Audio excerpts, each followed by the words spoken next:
Hey everyone, welcome back to Sheverse Podcast. Today's guest is JD McCabe. Hi JD. Hey, Brooke, how are you? Thank you for having me on. This is a tremendous opportunity I'm very excited about. Thank you so much for being a guest. So, JD is the author of The Third Gift and a survivor of a vicious attack on his life by his ex-wife. So, first off, I wanted to start off with you telling your story. Sure. So, again, thank you very much. Yeah, the full title of the book is The Third Gift. The subtitle really tells it all. It's My Dance with the Devil and Her Mother. So I'm a first-time author. My full-time job is I work in the pharmaceutical industry, but we were happily married for 17 years. I guess we can skip the happiness. Two great kids. They're now young adults. My son, Billy, my daughter, Katie, they're 26 and 23. But they endured, their entire high school and college careers were spent kind of going through our 4 and 5 year nightmare. But again, happily married. I think my teenage daughter at the time said it best when I found her in her closet crying. And she said to me, Daddy, what happened? You and Mom were like teenagers in love. But at the time I had no real explanation as to what was going on in the marriage. But 17, 18 years into the marriage is when she began to subtly, accuse me of infidelity. And then she would later accuse me, spiral that into drug addiction. And, and ultimately, 3-4 years later, those accusations would intensify and her mother would get involved. And her mother would threaten to kill me on a beach trip. So we were on a beach trip in Topsail Beach in North Carolina, Topsail Island. And I came up from the beach one afternoon to get a drink. And she and her mother were standing at the end of a long granite counter. And her mom, looked at me dead in the eye and said, if you put your hands on my daughter, I will kill you. Perhaps you're addicted to porn. Perhaps you're addicted to drugs. There's something going on with you that maybe it's something that happened in your childhood that you need to look into. So that was when really the marriage truly began to fall apart. And then in the fall of that year, the fall of 2014, I would end up spending 9 days involuntarily committed to a psychiatric facility. So I spent 9 days across 2 different facilities with a police transport in between. But I would later discover, and we could talk more about that, but I would later discover as we moved down the road towards separation and then an alimony trial, I would later discover letters in my medical records that she was writing to my physicians behind my back. So she essentially set me up for the involuntary commitment. What? Wow. Oh my God. So I know the arsenic poisoning on all the social media platforms has received all the attention, but Brooke, it was just a tiny piece of the story. It was about, I guess if I were to describe the whole situation in one word, it would be backward. Essentially, I would discover that everything that she was accusing me of doing, the infidelity, the drug addiction, the stealing money from our marital account, she was doing it. So everything that, again, classic gaslighting, classic narcissistic personality disorder type arrangement. And that's it in a nutshell. So we ultimately ended up with, I spent 9 days in a psychiatric facility. We ended up,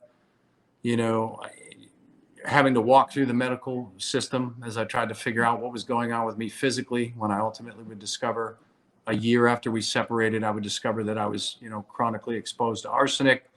And then, of course, we danced through the legal system as well.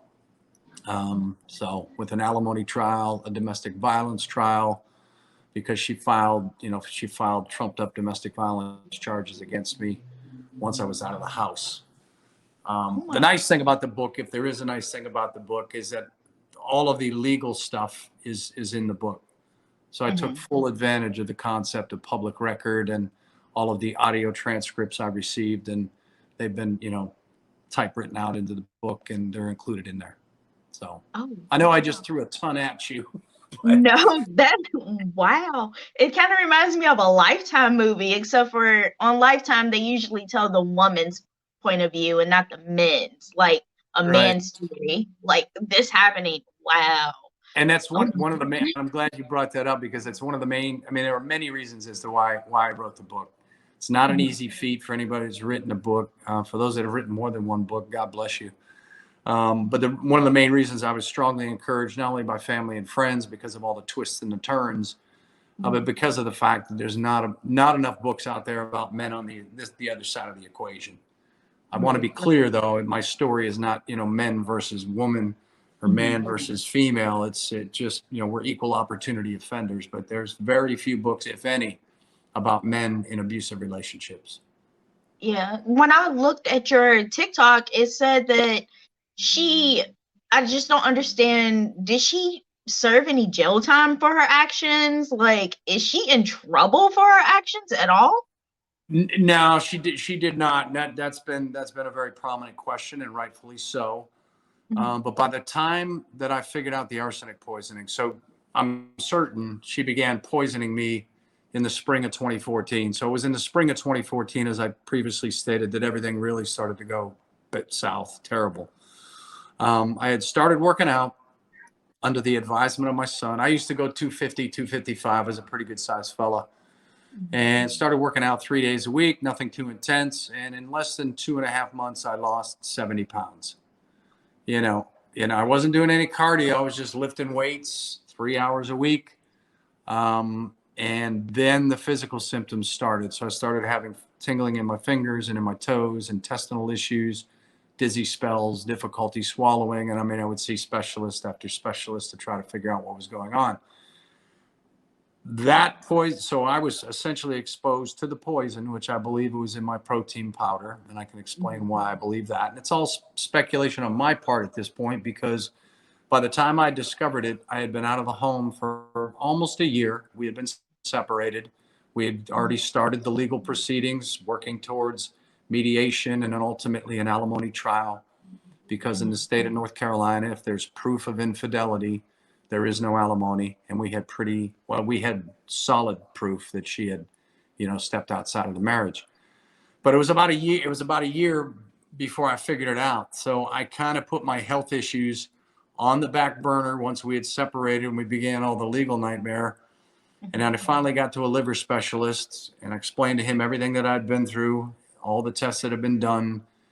And I explained to him that I had a blood test for heavy metals poisoning. And he said a blood test will only pick up acute exposure. He said, we need to do a hair and nail test on you. And that's indeed what they did. So he performed a hair and nail test and it confirmed that I had been chronically exposed to arsenic. But that was 2 or 3 months before our alimony trial. So mentally, I had already discovered so much, and we can talk about a lot of the discoveries. I had already discovered so much. I had a few people in my corner that had believed for months that she had been poisoning me, and I dismissed it. So by the time I figured that out, it was kind of like it didn't really surprise me. It didn't shock me because of everything else that, when you experience so much trauma, you learn it desensitizes you, is the best way to describe it. So by that time, we would later discover that she had destroyed computers, even though she was under a court order to maintain the integrity of her electronic devices. She had modified and destroyed 4 or 5 laptops, because she had 4 or 5 laptops over the course of our marriage. And she also reset her phone to factory settings, or she essentially wiped her phone clean. So we had a forensics team look at all of this stuff and they couldn't find anything. And of course, we carried that into court and we had that heard by a judge.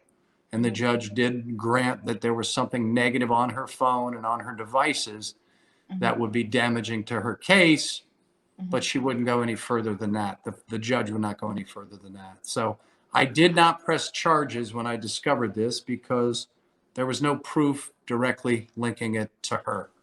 And quite frankly, I was focused on the alimony trial, focused on reestablishing a relationship with my daughter, who just came back into my life after being out of my life for almost 2 years. I was also doing the best I could to hang on to, my full-time job. So I kind of dismissed it. We had no physical proof linking it to her directly. So I didn't press any charges against her. Wow. Oh my God. Yeah. And I was happy to be out, happy to be alive, happy to, you know, no longer being exposed to the poison. Yeah. But, you know, when I was being poisoned, she would pull the protein powder out of the cupboard and she would mock me with it. She would say, "I know you're putting something in your protein powder." And she would read the ingredients and I'm like, "It's 100% whey protein." She would be insistent that I know you're putting something in your protein. And she took a newfound interest in life insurance. She took a newfound interest in our finances that she never really cared about. So there was a lot of circumstantial evidence, and certainly the change in my physical appearance, speaks for itself. Right. Losing that much weight, and that weight loss occurred even before the stress or the anxiety of going through a separation and a divorce causes for people. And it's an instant diet program, but so yeah. Wow. Wow. That is a lot to take in. I'm just like, wow. Oh my God. you know, but Wow. I want to explain the title a little bit. So it's titled The Third Gift. The Mhm, first two gifts are my kids. Again, as I mhm, said previously, now young adults. Those are the first two gifts. And the third gift was when we went to mediation. mhm, So I don't know if you're familiar with mediation, but in the state of North Carolina, they like to mediate or try to settle things outside of court because mhm, the courtrooms are jam packed. So we made 4 attempts at that. We failed all 4 times. oh, wow. But the third gift, at our first mediation, after they made their first offer to me, she accused me of giving her sexually transmitted herpes 2. So the What? third gift is actually an STD. And I didn't title the book that for any comical reason. People say herpes, the gift that keeps on giving. That Mhm, wasn't the reason why I titled the book that. I titled the book that because it was through that accusation that it was God's smack across the face to say, "Son, your marriage is over." Okay. yeah. And it opened my eyes to the fact that I started all these discoveries. And this was in July of 2015. This was, again, about a year before I discovered the arsenic poisoning or Mhm, confirmed it. But it was at that point that I said, haha, I get it. Okay, I get it. You've been out running around on me. You contracted an STD. You thought you had infected me with it, you know. mhm, And that's the only reason she revealed that card. But it led me to take a look at our pharmacy claims and our medical claims. I want to be clear, it wasn't medical records, but it was pharmacy claims and medical claims that I had legal access to mhm, because I was the primary card holder for our insurance plan. I had no idea what all I had access to, but I had access to 5 years of it.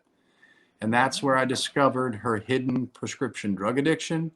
I also discovered that she more than likely pretty much had every STD out there dating back wow. to 2010, 2011.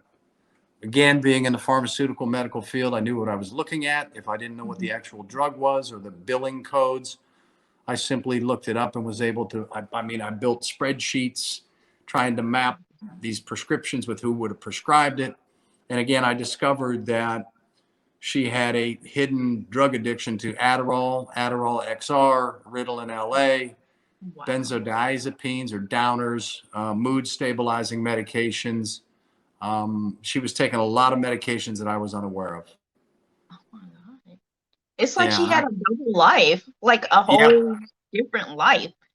What? yeah. And I think so. A lot of people say, what happened? What do you think the trigger was after 17 years? What happened? Well, I think my theory is it was the death of her father.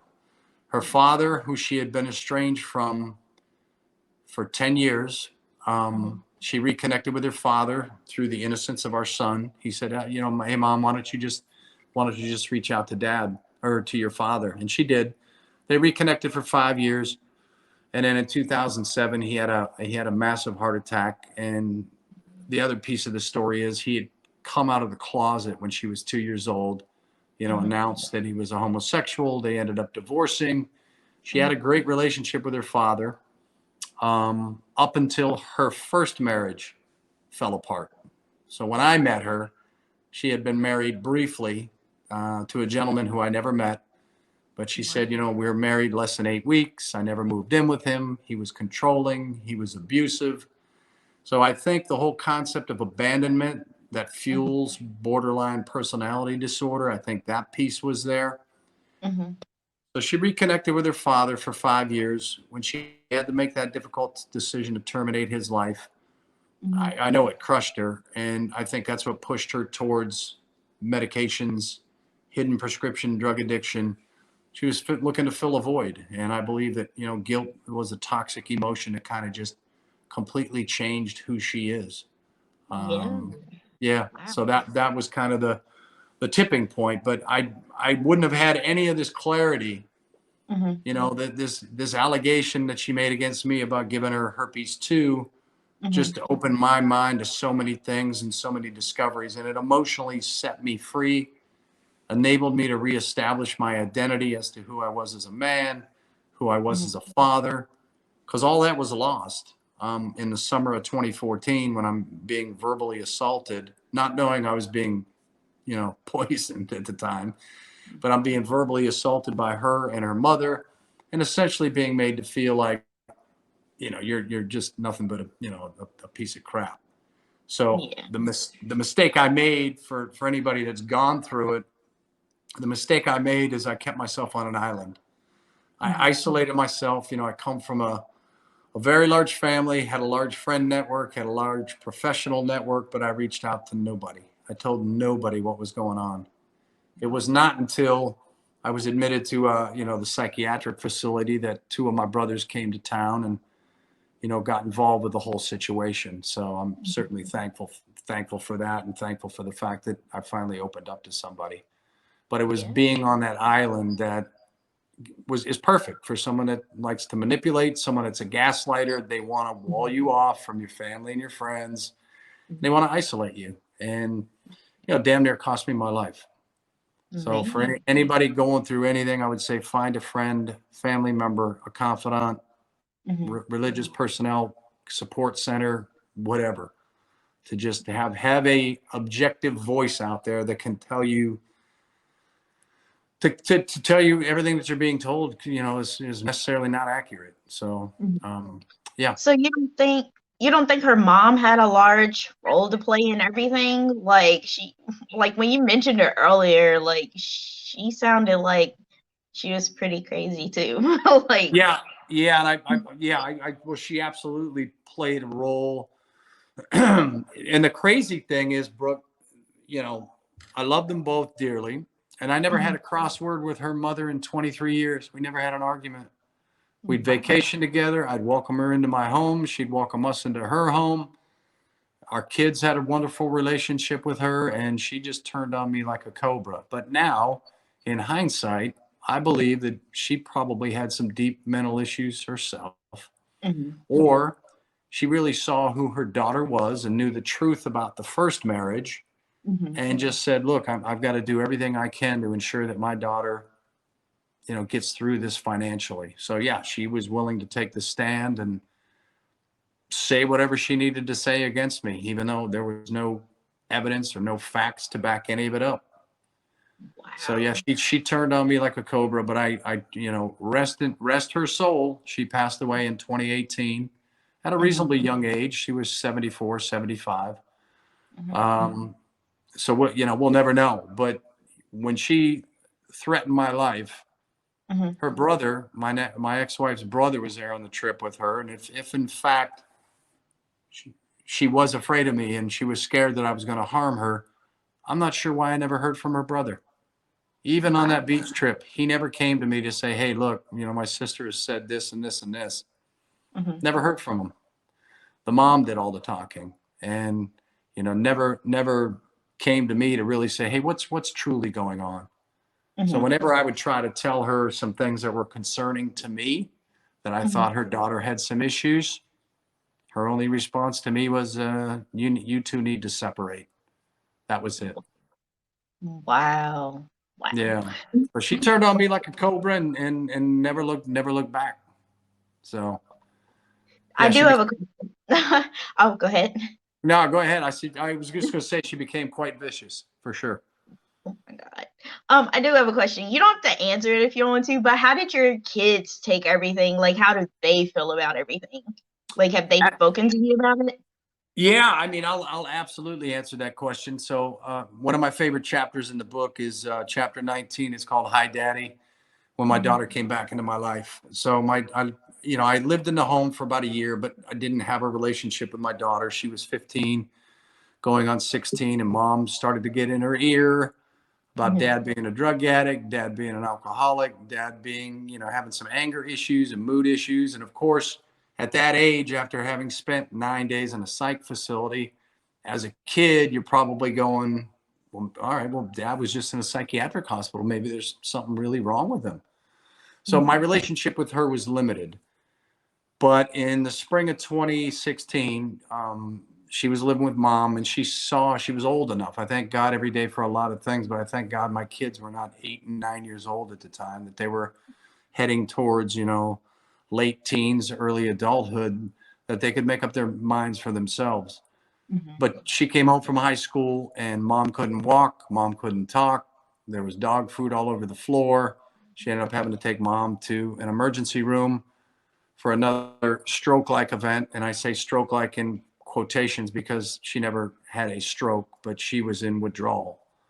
So mhm, I had moved out of the house, and once I just made the discoveries I made in her pharmacy claims and medical claims, I still had mhm, access to them until we divorced. So I watched them like a hawk. She was looking for work, so she had to get off the pills to pass a drug mhm, test, and she was in withdrawal.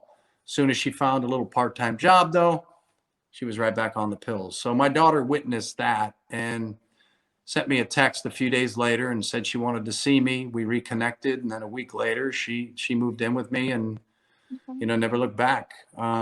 But they, at the time all of this was going on, I never told them about the herpes accusations, even though I would later find out that prior to me testing negative, my ex-wife went to the kids and said, "Hey, I've got undeniable proof that your father cheated on me.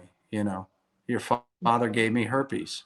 And I was like, I didn't know what herpes was at 50, let alone my kids at 15, 16, and 19 knowing what it was. mhm, So they knew bits and pieces of it, but they didn't know the whole thing. So when I wrote the book, started writing the book, mhm, I got their consent, and then they have since both read the book.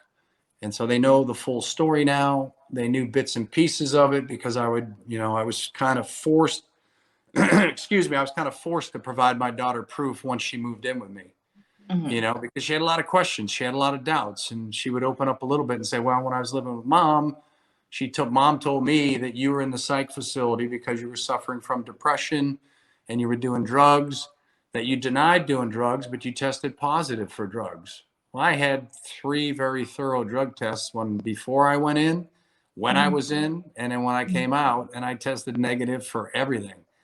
Yeah. So she would perpetuate her lies. Mhm, So they know the full story now. They really don't have a relationship with mom. She moved away 12 hours away when Katie, my daughter, was a senior in high school. She didn't go to her high school graduation. She has mhm, since missed 4 years of her college, didn't go to her college graduation. So they don't really have a relationship, with their mother.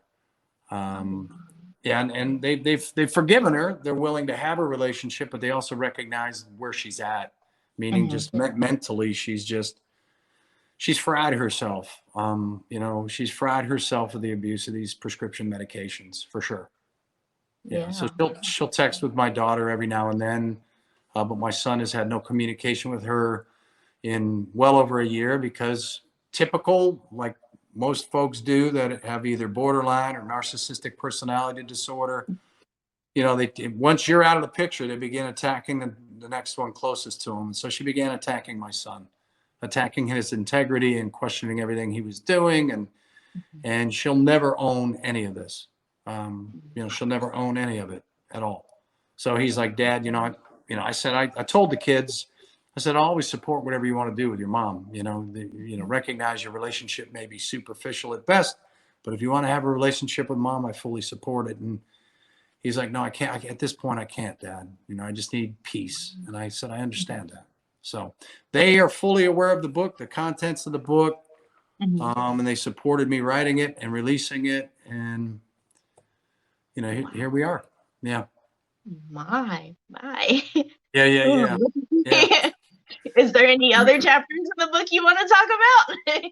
Like, Uh, wow, that's a lot to yeah, take. I mean, yeah. So I mean, there were some other twists and turns. You know, one of the main reasons why I ultimately ended up going to get tested for the arsenic poisoning is once she made the accusation against me, we got a private investigator involved. Turns out they did some pretty shitty private investigative work. They thought they had identified who the male was that she was running around with.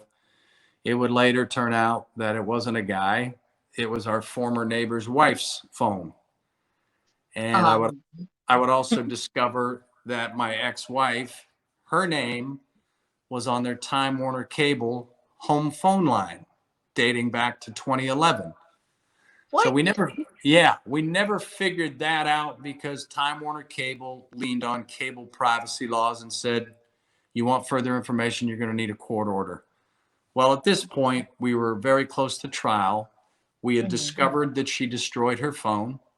So she destroyed evidence. And we also had an STD expert that decisively said she has herpes 1 and herpes 2, and she didn't get either one of them from you. I mean, I ultimately would have 3 negative herpes tests. So by the grace of God, I don't have herpes. I don't have any STD. Let's be clear about that because Yeah. I've been tested for them all. HIV, Hep C, Hep B, you name it. I've been tested for them all. Um, but it was when we thought we had identified who the guy was. His background was he had a PhD in organic chemistry. So that's when I got a little bit concerned to say, he might have the wherewithal to either get her the arsenic or some type of poison or instruct her on how to do it. But it turns out, again, it wasn't this gentleman. It was our former neighbor's wife, who we had been friends with, not real good friends, but our 2 daughters grew up together and were best friends through 8th grade. What? Yeah. Wow. So we never figured that out. And so some of the posts on social media, folks misinterpreted it and thought she was involved somehow in the poisoning piece. Well, she might have been, but I don't think that she was. But what I think she was involved with, and it's great to speculate when you don't know for sure, but I think her and my ex-wife were running around our old neighborhood. So there were a lot of women in that neighborhood that it was kind of like Peyton Place, if you will, that they would, run around and do their own thing. So I think they were up to no good for sure, but we will never know. And I will never know who all she was running around with, who they may have been. And I'll never know. There's certain things I won't know, but I've got 90% clarity, and that's good enough for me. And Man. so, we've got DNA evidence that she, in fact, has a sexually transmitted disease that she didn't get from me. And one of the things that I struggle with even to this day, Brooke, is just how evil that is. How evil Yeah. that is. You're out, forget the arsenic for a minute, right? You're out running around on me, but yet for some reason you want to reveal that and you want to try to pin that on me. So her story was perfect. Okay. He's controlling, he's abusive. She built the same story she did for her first husband. That was her mantra. And her mother would echo that from the stand too. He's controlling, he's abusive. She's not the same with family and friends as she was when they were dating, and none of it was true. But yeah, how perfect. He's controlling, he's abusive, he has mental health issues. Yeah, he spent 9 days in a psychiatric facility, and she wanted the icing on the cake would have been, by the way, he cheated on me and gave me herpes. It was perfect. So, I mean, when I call it a gift, it truly is a gift. I mean, God absolutely intervened and delivered me from evil. He absolutely did. Because had I tested positive or had she not revealed that, I don't know where I'd be today. Emotionally, mentally, I might still be thinking that the demise of our marriage was my fault. Yeah. And I was never inappropriate with any other women. I never cheated on her. I wasn't an alcoholic. I wasn't any of the things that she accused me of doing. But yeah, she was able to spin me into a corner to where you start questioning everything about you, about yourself, and about your identity. So I don't know where I'd be today without that. And had I tested positive, I don't even know who my kids would believe. Who would my Right. who would my kids have believed? Like, well, wait a minute, Dad spent 9 days in a psych facility. Not sure if he gave it to mom or mom gave it to him. I don't know what to believe. And I certainly, I wouldn't have discovered the drug addiction. I would not have discovered the truth. So it Wow. truly, truly is a gift. Yeah. So Yeah. there's some twists and turns in there, but the book, I want to be clear that the book is not all dark though. It's about faith. It's about family. It's about friends. Mhm. It's about really kind of facing adversity and ultimately trying to turn pain into purpose, Mhm. So Um, how are you healing now? Like after all of that happened, how are you healing now? Like, is it hard for you to trust somebody? Like when you get into another relationship, like how are you coping? that is a great question. So yes, I am in a relationship now, been in a relationship. So we were divorced in 2016. We finished Mhm. up legally in 2018. Mhm. And I entered into a relationship probably in 2019 or whatever, but I was introduced to a wonderful lady through a longtime friend. Mhm. So we've been off and on for 2 years, but things are very good now. We're doing a long distance relationship. For Mhm. me, I needed to move out of North Carolina. I needed a change of scenery. So I moved down to the Charleston area, and she's been extremely, supportive of that. But there Mhm. were some stops and starts on my end. And I'll be Mhm. clear about that. When the book came out and I was dealing with something, I had a little flashback, a little bit of PTSD when the book came out. When I was writing the book, you've got to reopen every Yes. box that you've tucked away, right? Yeah. And so I'd have some issues mentally, and got to the point where I said, you know what, maybe I'm just better off on my own, Mhm. rather than having to deal with this. But I've learned to trust again, learned to love again, Mhm. and it's a fantastic relationship, and she's a very good woman. But the PTSD for me were flashbacks to the psychiatric facility. But they Oh. weren't, yeah, they weren't flashbacks about me and my concerns for my safety. But I was in there with a lot of young kids that had checked themselves in there voluntarily because they had legitimately tried to take their own lives, and they would, Yeah. you can only stare at the walls so long. So you begin to talk to people and learn their stories a little bit. And they were despondent, like, I'm not getting any help. And they're Mhm. sending me home tomorrow. And Yeah. I still want to kill myself. And Like so, last year. That reminds me of last year. On my birthday, I tried to commit suicide, so I was in a psychiatric help. I mean, wow, wow, like, okay. yeah. So yeah, you do, and How being are in there, how are how are you doing today mentally? How are you? I'm way better. I am way, way, way better. So much better. So yeah, yeah. It does make you go crazy in there when you're in the psychiatric. And I tried to tell my mom that I'm like it makes you think of stuff. So I was Yeah, like, I gotta get out of here. But yeah, yeah. yeah. Well, how long were you in there, if you don't mind me asking? On and off all of last year. So Okay, yeah. I was in there about 8 times because I tried to kill myself 8 times. So I kept going to the hospital. So but you're good yeah. now. Oh yeah, I'm good now. I'm good now. All right, Great now. you promised me that. Yeah, I swear I'm good now. Okay. Well, thank you for your vulnerability to share your story. But yeah, I mean, the nightmares that I would have is that these young kids would show up on my porch, in the middle of the night with guns to their head, and I wouldn't know what to do. So I had some things that I had to, continue to work through, and I'm good now too. But and then so it's just all of that people wonder why the arsenic is that I minimize the arsenic, but it's because there was so. By the time I discovered it, I'd been in a psych facility. I'd been manipulated out of the house. I was living out of a hotel. I was living out of my car. I was alienated from my daughter. I had Wow. domestic violence charges filed against me. I had civil summons filed against me. Had to maintain, a full-time job, and Mhm. just I was dealing with legal grenades every other day. And Mhm. and so yeah, so the arsenic for me was kind of like, doesn't really surprise me. But I do Well, thank her.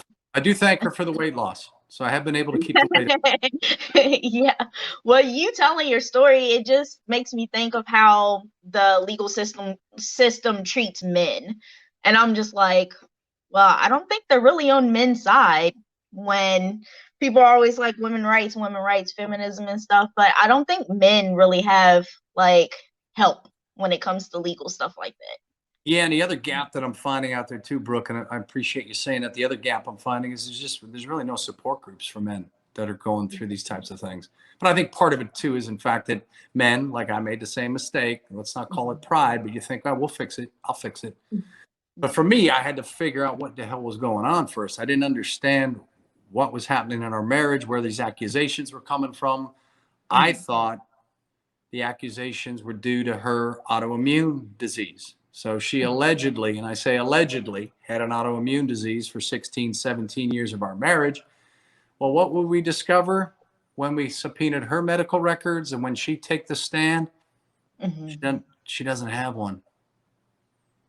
Wow. So she had been evaluated by some very prominent academic med centers in North Carolina and then some prominent clinics down in the Florida area. I never ever asked to see her medical records. I just assumed that, you know, whatever she's telling me has to be legit, that she's got an autoimmune disease, and I'd go with her to see specialist after specialist. And unbeknownst to me, she's taking all sorts of medications that could cause her cardiac issues and could cause her bowel issues. But I didn't know that she was taking them because I never looked. I never looked at our stuff. You know, I trusted her blindly. But that was one of the other big revelations at our alimony trial is that, yeah, this particular clinic, we had the medical records. They were read aloud, certain parts of them, that she doesn't have an autoimmune disease. It's all, you know, they didn't say it's all in her head, but they said she doesn't have one. And if she has one, it's a very, very minor form of an autoimmune disease. So people think she's never been treated by a competent therapist because her therapist at the time testified twice against me. Although I only met this woman once for 30 to 40 minutes, but yet she testified at our domestic violence trial that I was putting cameras in the doorbells. I had hacked the routers. I was cutting phone lines. I was living in the crawl space. I mean, just crazy delusional paranoia stuff, which I would later discover is fueled by, you know, abuse of amphetamines. You know, can cause paranoia, can cause delusions. So it certainly causes cardiac issues. But so she's never been officially diagnosed, but my therapist, who was very competent, and our daughter's therapist at the time, are convinced that she has borderline personality disorder plus Munchausen's, which is now known as, you know, factitious disorder. And they believe that the arsenic piece is probably Munchausen's by proxy, that she wanted me to be sick. And she enjoyed the journey of me going to see an oncologist and a rheumatologist and a neurologist to try to figure out why some of my blood work is way off. So I had white blood cell counts that were elevated. I had several other enzymes that were way off. I was evaluated and I was evaluated for leukemia. I evaluated for Parkinson's and early onset of Lou Gehrig's disease, you name it. And they couldn't figure out what the hell was actually going on with me until we discovered the chronic exposure to arsenic. So I had a woman that had closeted her mental health issues for 16, 17 years. And then a traumatic life event like losing her father and having to make that decision to terminate his life pushed her over the edge. And then you add in a explosive, combustible mix of psychiatric medications that she didn't need, that she was taking, and completely altered her brain chemistry. Oh my God. Yeah. Oh, Yeah. wow. But I also want to highlight that there's laughter in the book. It's about faith. It's about family. It's about friends. It's about how I leaned on the church and I leaned on prayer. And it's about a lot of blessings along the way too.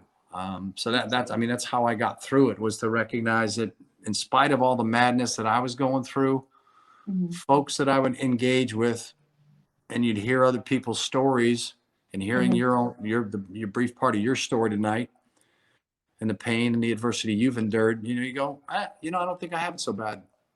Let me physically count my blessings. Let me write down my blessings and what I actually have that others don't. So we lose sight of that. But yeah, it was a hell of a ride for sure. Happy to be on the other side of it now. And it's been certainly been educational to learn about the publishing business. And I recorded my own audiobook, so I narrated that.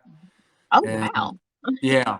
So I've got an audiobook out there, an ebook, and then a hardcover and a paperback version will be coming soon. But the support I've received on Instagram and TikTok and the other social media platforms has been, absolutely, humbling to me. So. Do you have the book with you right now? Can you show our listeners? Sure. Yeah. Can you see that? How's that view? Yeah, that's good. Is that great? Nice. Yeah. Yeah. So it's called The Third Gift: My Dance with the Devil and Her Mother. Wow. And I want to thank you. I knew I threw a lot at you, but Yeah. I didn't cover everything that's in the book. The other thing I want to highlight is that, again, I took full advantage of the whole concept of the public record and the actual testimony and the audio transcripts. I got the audio transcripts for the various trials, and for me, that's some of them. So a lot of folks have weighed in that was their favorite part of the book to read was that. But there's also heartwarming letters in there from my kids when they came back into my life, and the book is as real and as raw as I could get. I changed the names and I changed a few locations. Not because I'm worried about legal stuff, but I wanted to protect the privacy of my kids, and also I wanted to protect the privacy of the many, many people that kind of got pulled into our nightmare. But here we are on the other side of it now. So, wow, that's a lot. I want to thank you so much. Thank you so much, JD, for coming on my podcast today. You're absolutely welcome. It was a privilege, and I didn't mean to spray you down, but no, it was good. Wow. Yeah, I'm glad you're safe. Yeah, it's been a pleasure to meet you. It's been a pleasure to talk to you. You have a great day. All right, you too. Thank you, Brooke. See you. Bye. Bye. Hey, everyone. I want to thank you all so much for listening to my interview with JB. So, if you would like to purchase his book, it's called The Third Gift, and then it's more, but I just had the third gift. So, if you want to purchase his book, I've linked it below. It is The Third Gift. It is thirdgift.com, and you can just go on there and purchase this book. I want to thank you all so much for listening to my podcast, and thank you all for supporting. You all have a great day and make great choices.